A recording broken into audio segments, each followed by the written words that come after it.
NCIB times ಮೀಡಿಯಾಗೆ ಸ್ವಾಗತ. ನಾನು ದರ್ಶನ್ ಹುಣಸೂರು.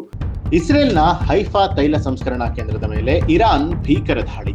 ಭಾರತೀಯ ಹಿತಾಸಕ್ತಿಗಳಿಗೂ ಕೂಡ ಇದೀಗ ಆತಂಕ. ಹೌದು, ತನ್ನ ತೈಲ ಡಿಪೋಗಳ ಮೇಲೆ ಇಸ್ರೇಲ್ ನಡೆಸಿದ ದಾಳಿಗೆ ಇರಾನ್ ಈಗ ಕೆಂಡಾಮಂಡಲ ಆಗಿದೆ.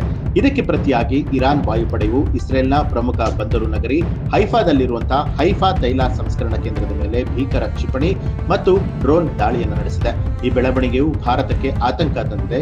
ಯಾಕೆಂದ್ರೆ ಹೈಫಾ ಬಂದರಿನ ನಿರ್ವಹಣೆಯಲ್ಲಿ ಭಾರತದ ಪ್ರಮುಖ ಕಂಪನಿಗಳು ದೊಡ್ಡ ಹೂಡಿಕೆಯನ್ನ ಹೊಂದಿದೆ.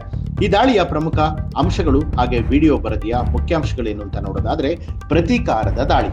ಕಳೆದ ವಾರ ಇಸ್ರೇಲ್ನ ಇರಾನ್ನ ತೈಲ ಕೇಂದ್ರಗಳನ್ನ ಗುರಿಯಾಗಿ ಇಟ್ಕೊಂಡು ದಾಳಿಯನ್ನು ನಡೆಸಿತ್ತು. ಇದಕ್ಕೆ ಉತ್ತರಿಸಿರುವಂತಹ ಇರಾನ್ ಇಸ್ರೇಲ್ನ ಆರ್ಥಿಕ ಬೆನ್ನೆಲುಬನ್ನ ಮುರಿಯದೆ ತಮ್ಮ ಗುರಿ ಅಂತ ಹೇಳಿ ಘೋಷಣೆ ಮಾಡಿದೆ. ಹೈಫಾ ತೈಲ ಕೇಂದ್ರದ ಮೇಲೆ ಇರಾನ್ನ 10 ಹೈಪರ್ಸಾನಿಕ್ ಕ್ಷಿಪಣಿಗಳು ಅಪ್ಪಳಿಸಿದೆ ಅನ್ನುವಂತಹ ವರದಿ ಮಾಡಿದೆ. ಭಾರತದ ನಟ್ಟು ಮತ್ತು ಹಿತಾಸಕ್ತಿ. ಹೈಫಾ ಬಂದರು ಕೇವಲ ಇಸ್ರೇಲ್ಗೆ ಮಾತ್ರವಲ್ಲ, ಭಾರತಕ್ಕೂ ಕೂಡ ಕಾರ್ಯತಂತ್ರದ ದೃಷ್ಟಿಯಿಂದ ಅತ್ಯಂತ ಮುಖ್ಯ ಅಂತ ಹೇಳಬಹುದು. ಹೈಫಾ ಬಂದರನ್ನ ಭಾರತದ ಅದಾನಿ ಸಮೂಹವು ಸ್ವಾಧೀನಪಡಿಸಿಕೊಂಡಿದ್ದು ಅದರ ಅಭಿವೃದ್ಧಿಯಲ್ಲಿ ಪ್ರಮುಖ ಪಾತ್ರವನ್ನ ವಹಿಸಿದೆ. ಇನ್ನು ದಾಳಿಯ ವಿಡಿಯೋ ದೃಶ್ಯಾವಳಿಗಳಲ್ಲಿ ಹೈಫಾ ನಗರದ ಆಕಾಶದಲ್ಲಿ ಬೆಂಕಿಯ ಜ್ವಾಲೆಗಳು ಹಾಗೆ ಸ್ಫೋಟದ ಭೀಕರ ಶಬ್ದಗಳು ಕೂಡ ಕೇಳಿ ಬರ್ತಾ ಇದೆ.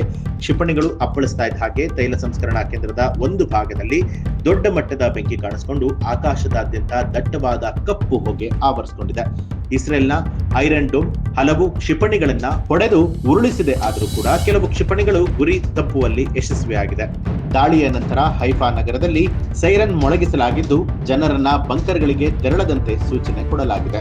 ಈ ಒಂದು ಮಾಹಿತಿಗೆ ಸಂಬಂಧಪಟ್ಟ ಹಾಗೆ ನಿಮ್ಮ ಅನಿಸಿಕೆ ಅಭಿಪ್ರಾಯವನ್ನ ಕಮೆಂಟ್ ಮಾಡಿ. ಹಾಗೆ ನೀವಿನ್ನು ಕೂಡ ನಮ್ಮ ಚಾನೆಲ್ ಅನ್ನ ಸಬ್ಸ್ಕ್ರೈಬ್ ಮಾಡಿಲ್ಲ ಅನ್ನೋದಾದ್ರೆ ಈಗಲೇ ಸಬ್ಸ್ಕ್ರೈಬ್ ಮಾಡಿ, ಬೆಲ್ ಐಕಾನ್ ಒತ್ತಿ.